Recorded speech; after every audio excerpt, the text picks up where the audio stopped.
সময় গড়িয়েছে, বদলে গেছে মামলার এজলাস, বদলে গিয়েছেন বিচারপতি, কিন্তু সেই একই প্রশ্ন সবার মুখে। দীপঙ্কর দত্তর এজলাসের মামলার শুনানি চলার সময় বিচারপতির গলায় যে প্রশ্ন শোনা গিয়েছিল, মামলার এজলাস বদলের পরেও সেই একই প্রশ্ন বিচারপতি হরিশ টন্ডনের। এজলাস বদলের পর দ্বিতীয় শুনানিতেও এদিন একই প্রশ্ন করেন তিনি। বিতর্কের সূত্রপাত গত বছর পঞ্চায়েত ভোটের আগে অনুব্রত মণ্ডলের মন্তব্য ঘিরে। সেই নির্দল প্রার্থীরা কেউ তৃণমূল হতে পারে না, আমাদের একটাই সিম্বল জোড়া ফুল। কোন নির্দল প্রার্থীকে ভোট দেবেন না, আর যদি কোন নির্দল প্রার্থী বাড়িতে হুমকি দেয় তার বাড়িটা ভেঙে চালিয়ে দিন। যদি কোন প্রশাসন ভাবে নির্দলকে সমর্থন করব, সেই প্রশাসনের পুলিশের উপরে বোম মারব। এরপরই খুন হন বীরভূমের পারুয়ে বিক্ষুব্ধ তৃণমূল কর্মী হৃদয় ঘোষের বাবা সাগর ঘোষ। অভিযোগ ওঠে অনুব্রতর বিতর্কিত মন্তব্যের জেরেই খুন।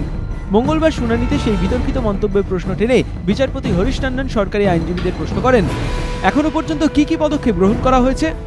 উত্তরে সরকারি আইনজীবী অশোক বন্দ্যোপাধ্যায় বলেন, মামলার অগ্রগতির জন্য বেশ কিছু দৃষ্টান্তমূলক পদক্ষেপ নেওয়া হয়েছে, অনেকে গ্রেফতার হয়েছেন। সরকারি আইনজীবীকে মাঝপথে থামিয়েই বিচারপতি ফের প্রশ্ন করেন, মূল ষড়যন্ত্রের বিরুদ্ধে কি এখনো কোনো ব্যবস্থা নেওয়া হয়েছে? এখনো তাকে গ্রেফতার করা হয়নি কেন? আইনগত সমস্যা কোথায়? একই ধরনের ঘটনা ঘটলে পুলিশ কোথাও পদক্ষেপ করছে, কোথাও নিষ্ক্রিয়। পুলিশের আচরণে বৈষম্য কেন? পুলিশের কাজে ভারসাম্য আনা উচিত।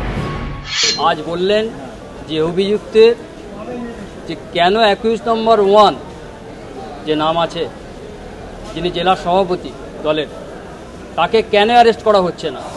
গত 10ই এপ্রিল মহামান্য বিচারপতি দীপঙ্কর দত্তর এজলাসে ডিজির যে রিপোর্ট জমা পড়েছিল, সেই রিপোর্টসের যে গ্রাউন্ডস ছিল, সেই গ্রাউন্ডসের অনুযায়ী অ্যারেস্ট করা যেত।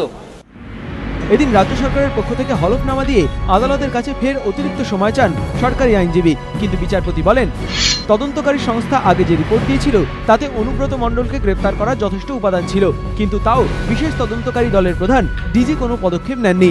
আমি মনে করছি তাকে আদালতে উপস্থিত হয়ে তদন্তের অগ্রগতি নিয়ে তথ্য দেওয়ার প্রয়োজন। আগামী বৃহস্পতিবার চূড়ান্ত সিদ্ধান্ত নেওয়া হবে ডিজিকে আদালতে হাজিরা দিতে হবে কিনা। বিচারপতির মন্তব্য শুনে আশায় বুক বাঁধছে সাগর ঘোষের পরিবার। বিচার ব্যবস্থার প্রতি আমার আস্থা আছে, দীপঙ্কর দত্ত মহাশয়ের প্রতিও আস্থা ছিল, মাননীয় বিচারপতি হরিশ টন্ডন মহাশয়ের বিচারের প্রতি আমার সম্পূর্ণ আস্থা আছে। শুনানির শেষে বিচারপতি নির্দেশ দেন বৃহস্পতিবারের মধ্যে ডিজিকে রিপোর্ট জমা দিতে হবে। সৌভিক মজুমদার, এবিপি আনন্দ, কলকাতা।